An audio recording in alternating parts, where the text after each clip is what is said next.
began looking into the question of who cares for the city trees within the sidewalk.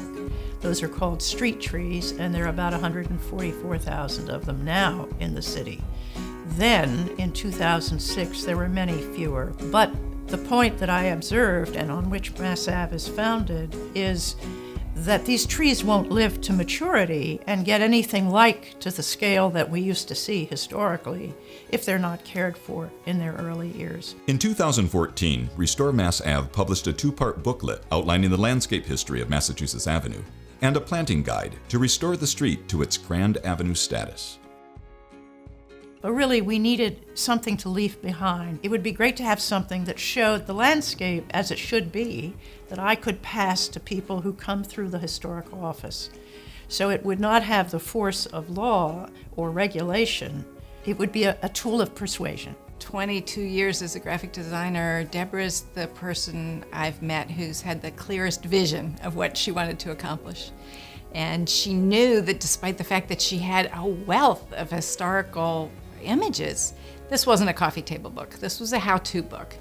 And so she had a great idea of splitting it in half and color-coding the two sections. Part of Restore Mass Ave's mission, of course, is not only to plant trees and contribute to the restoration of the neighborhood, but to pursue that as an ideal and to educate people about that ideal.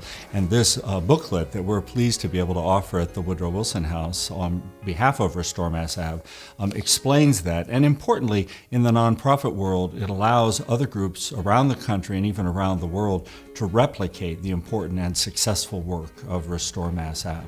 The Restore Mass Ave website was also given a fresh look by Gil Fishman Design to help accommodate and highlight the new information compiled from the book. Why is landscape important? I believe that a building, a home, is not just an interior or just a house or an apartment or a hardscape thing. Massachusetts Avenue, the Embassy Road portion, is one particular type of civic space, of landscape and architecture that was typical of major American cities in the early part of the 20th century. Many of those Grand Avenue landscapes and their buildings have been lost. We believe we are trying to recreate and save one of the last intact Grand Avenue landscapes in the nation.